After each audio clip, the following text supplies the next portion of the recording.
Cricket মানে শুধু bat আর বলের খেলা না, এটা আত্মত্যাগ, লড়াই আর দলকে ভালোবাসার নাম। আজ এমন কিছু ক্রিকেটারের গল্প বলবো যারা ইনজুরির পরও মাঠ ছাড়েননি, এক হাতে ব্যাট করে দলকে টেনে নিয়েছেন সাহসিকতার চূড়ায়।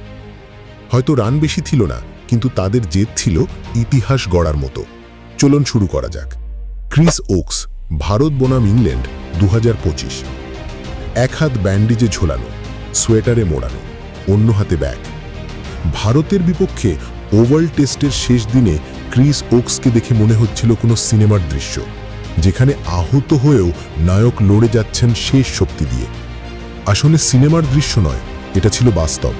ক্রিকেট মাঠে এক সাহসী খেলোয়াড়ের গল্প। বাঁ কাঁধের হাড় নড়ে গিয়েছিল, ব্যথায় কুঁকড়ে যাওয়ার মতো অবস্থা, তবু দলকে জেতাতে ব্যাট হাতে মাঠে নামেন ওকস। কলিন কাউড্রে, ইংল্যান্ড বনাম ওয়েস্ট ইন্ডিজ 1963। ওভাল টেস্টের মতোই তখন শেষ বিকেল, ম্যাচ প্রায় শেষ। লর্ডস টেস্টে ওয়েস্ট ইন্ডিজের বিপক্ষে ইংল্যান্ডের জিততে দরকার 6 রান, হাতে 3 বল। হঠাৎ ডিরেক্ট শ্যাকেলটন রান আউট হয়ে যাওয়ায় হাতে থাকে মাত্র 1 উইকেট। আগে চোট পাওয়া অধিনায়ক কলিন কাউড্রেকে তাই আবার নামতে হয় মাঠে। বাঁ হাত ভাঙা, প্লাস্টার মোড়ানো সেই হাত নিয়েই হাসি মুখে নন স্ট্রাইকার প্রান্তে দাঁড়ান কাউড্রে। স্ট্রাইকে থাকা ডেভিড আলেন শেষ 2 বল ঠেকিয়ে ম্যাচ ড্র করেন। জিততে পারেনি ইংল্যান্ড, কিন্তু অধিনায়ক কাউড্রে সেই সাহস দিয়ে জায়গা করে নেন ইংল্যান্ড সমর্থকদের মনে। ম্যালকম মার্শাল, ওয়েস্ট ইন্ডিজ বনাম ইংল্যান্ড 1984। হেডিংলিতে গালিতে ফিল্ডিং করার সময় বাঁ হাতের আঙুল ভেঙে যায় কিংবদন্তি West Indian fast bowler Malcolm মার্শালের। তাতে কি, প্লাস্টার করা হাতে এক হাতে ব্যাট ধরে 4 মেরেছিলেন, পরে বল হাতে নিয়েছিলেন 7 উইকেটও। টেস্টে ওয়েস্ট ইন্ডিজ জিতেছিল 8 উইকেটে। সেলিম মালিক, পাকিস্তান ওয়েস্ট ইন্ডিজ 1986।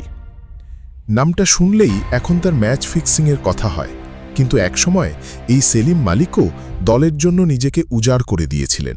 বাঁ হাত ভাঙা, তবুও ব্যাট হাতে নেমেছিলেন ফয়সালাবাদ টেস্টে। 41 মিনিট ধরে লড়াই করে 10 নম্বরে থাকা ওয়াসিম আকরামের সঙ্গে 32 রানের এক মহামূল্য জুটি গড়েছিলেন। সেই ইনিংসের কল্যাণেই ওয়েস্ট ইন্ডিজকে 240 রানের লক্ষ্য দিয়েছিল পাকিস্তান। পরে টেস্ট জিতেছিল 186 রানে। গ্রায়াম স্মিথ, দক্ষিণ আফ্রিকা বনাম অস্ট্রেলিয়া 2009। সিডনিতে প্রথম ইনিংসে মিচেল জনসনের শর্ট পিচ বল লাগে গ্রায়াম স্মিথের গ্লাভসে। তার হাত ভেঙে যায়, চোট পান কনুইতেও। ব্যথায় কুঁচকে মাঠ ছাড়েন। চিকিৎসকেরা জানিয়ে দেন আর ব্যাটিং করা সম্ভব নয়। দ্বিতীয় ইনিংসে পুরোটা সময় চুপচাপ বসেছিলেন, কিন্তু দক্ষিণ আফ্রিকার 9 উইকেট পড়ে যাওয়ার পর দলের হার এড়ানোর চেষ্টায় ব্যথা আর ঝুঁকি উপেক্ষা করে স্মিথ ব্যাট করতে নামলেন। সিডনি ক্রিকেট গ্রাউন্ডের দর্শক, এমনকি অস্ট্রেলিয়ান সমর্থকেরাও উঠে দাঁড়িয়ে করতালি দিলেন। ম্যাচটা অবশ্য অস্ট্রেলিয়াই জিতেছিল, মন জিতেছিলেন স্মিথ। তামিম ইকবাল, বাংলাদেশ বনাম শ্রীলঙ্কা 2018 এশিয়া কাপ, দুবাই। শ্রীলঙ্কার বিপক্ষে ইনিংসের শুরুতেই তামিমের হাতে সজোরে লাগে বল, আঙুল ভেঙে যায়, সঙ্গে সঙ্গে হাসপাতালে পাঠানো হয়। সবাই ভেবেছিল তামিমের টুর্নামেন্ট শেষ, কিন্তু 2 ঘন্টা পর সবাইকে চমকে দিয়ে মাঠে ফিরে এলেন তামিম।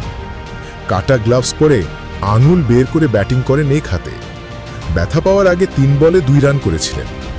9ম উইকেট পড়ার পর আবার নেমে খেলেছেন 1 বল, আউট হননি। মুশফিকুর রহিমের ঝোড়ো ব্যাটিংয়ের সুবাদে তাদের শেষ উইকেট জুটিতে যোগ হয়েছিল 16 বলে 32 রান। বাংলাদেশ ম্যাচটা জিতেছিল 137 রানে। এক হাতে ব্যাট করা মানে শুধু শারীরিক কষ্ট না, মানসিক চাপও অনেক বেশি। পেস বোলারদের ফেস করা, শর্ট বল সামলানো, সবকিছুতে এক হাত থাকলে অনেক কঠিন হয়ে যায়। তবু যারা করেছেন তারা ক্রিকেট ইতিহাসে আলাদা জায়গা করে নিয়েছেন। এই ভিডিওতে আপনি এমন কিছু ব্যাটসম্যানের কথা জানলেন যারা মাঠে সাহসিকতার প্রতীক হয়ে উঠেছেন। আপনি কি এমন কোনো খেলোয়াড়ের কথা জানেন যিনি ইনজুরির পরও এক হাতে ব্যাট করেছেন? নিচে কমেন্টে লিখে জানান।